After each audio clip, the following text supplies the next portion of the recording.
رات کے گہرے اندھیرے میں جہاں طوفان کا غضب آسمان کو چیر رہا تھا، بجلی آسمان پر اژدہا کی طرح لپٹیں مار رہی تھی اور گرج چمک کا شور مردوں کے دلوں کو بھی لرزا رہا تھا۔ ایک تنہا مجاہد کھڑا تھا، اس کا پھٹا ہوا چوغا ہوا کے ساتھ وحشیانہ طور پر اڑ رہا تھا۔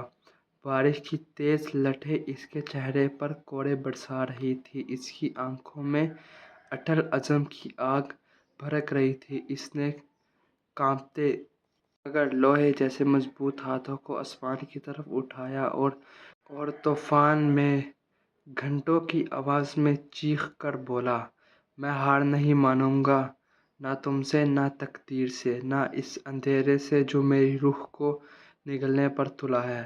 دنیا ٹوٹ جائے، سلطنتیں مٹ جائیں، مگر میری روح راکھ سے اٹھنے والے عقاب کی طرح بلند ہوگی۔ زمین اس کے قدموں تلے کانپ اٹھی۔ طوفان نے جواب دیا، ایک دہشت ناک گرج کے ساتھ چیخا، جیسے آسمان کا دیوتا نے خود اس کی چیخ سن لی اور قبول کر لیا ہو۔